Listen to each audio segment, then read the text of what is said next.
मला असं वाटतं की आज ह्या नाट्य महोत्सवाच्या माध्यमातून युवा पिढीला जो व्यासपीठ उपलब्ध झाला आहे आणि या तरुण वयामध्ये जेव्हा तुम्ही सराव करता किंवा तुमची कला कृती त्याचं प्रदर्शन करता तेव्हा तुम्हाला तुमच्या खऱ्या क्षमताची जाणीव होते.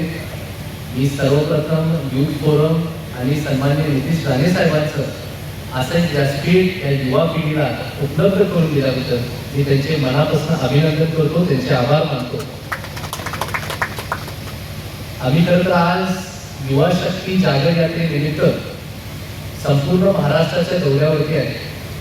मला आपल्याला सांगताना अतिशय आनंद होतोय की 21 तारखेला याचा शुभारंभ जेव्हा झाला, आजपर्यंत कुठल्याही पक्षाच्या कुठल्याही युवा संघटनेच्या इतिहासात कधीही मुख्यमंत्री महोदय त्यासाठी उपस्थित नव्हते, परंतु आपल्या भारतीय जनता पार्टी युवा मोर्चासाठी एक सुवर्ण दिवस त्या ठिकाणी होता. कारण सन्माननीय मुख्यमंत्री देवेंद्र फडणवीस साहेब, प्रदेशाध्यक्ष रवींद्र चव्हाण साहेब आणि माझ्या आमंत्रणाला मान देऊन सन्माननीय नितीश राणे साहेब सुद्धा त्या ठिकाणी तिथे उपस्थित होते.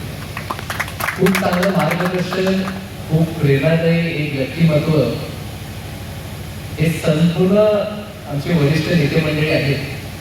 आणि मी आज असं नाही म्हणणार फक्त की मी देवगडमध्ये आलोय, परंतु असं सुद्धा म्हणेन की सन्माननीय नारायण राणे साहेबांनी आणि सन्माननीय नितीश राणे साहेबांनी एक विकसित केलेली, प्रगत केलेली एका पावन भूमीमध्ये मी आलो. मी आल्यापासून अनेक वेगवेगळे प्रोजेक्ट्स सर्व नेते मंडळींच्या माध्यमातून झालेले बघत आलो आहे. उद्या सुद्धा आमची फार महत्वाची बैठक संपूर्ण भारतीय जनता पार्टी, युवा मोर्चा, महिला मोर्चा सर्वच पदाधिकाऱ्यांबरोबर आहे. आणि मागच्या 3-4 दिवसाचा अनुभव सुद्धा खूपच उत्साहाने, ऊर्जेने चालू आहे. मी बघतोय की आमची युवा मोर्चाची संपूर्ण टीम ही खरोखरच अतिशय जागृत आहे.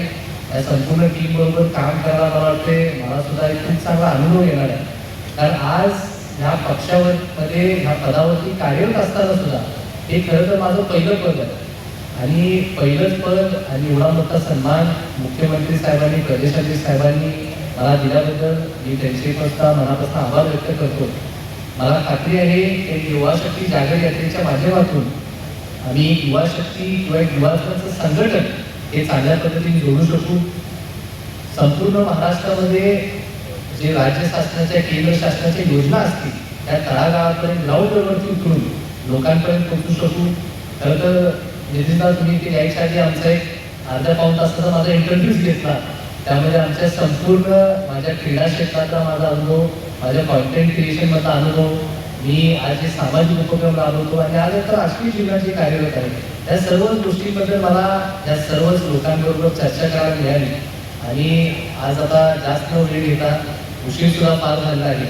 मी सर्वच सिंधुदुर्गमधल्या लोकांचे, देवगडमधल्या खास करून लोकांचे आज आपण दिवसभर खूप चांगल्या पद्धतीने मला या संपूर्ण जिल्ह्यामध्ये फिरवला, खूप चांगल्या गोष्टींची माहिती दिला, खूप चांगल्या लोकांची माझी भेट सुद्धा झाली. आणि शेवटी एवढं सुद्धा सांगेल की नितीशदा मला खूप मगाशी मी सुद्धा सांगितलं की मला पश्चाताप होतोय की आमच्या कोल्हापूरच्या साईडचा जिल्हा असून सुद्धा मी कधीच ह्या कोकण पट्ट्यामध्ये फिरायला आलो नव्हतो, परंतु इतकी प्रेमळ लोक, इतका सुंदर निसर्ग इथला आहे की मी खरंच कोकणाच्या सुद्धा प्रेमात पडलेलो आहे.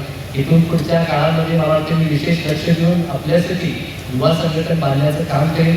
आज इथं आपण सर्वांनी मला बोलवला, माझा सन्मान केला, सत्कार केला, त्याबद्दल आपल्या सर्वांचे मनापासून आभार मानतो. धन्यवाद.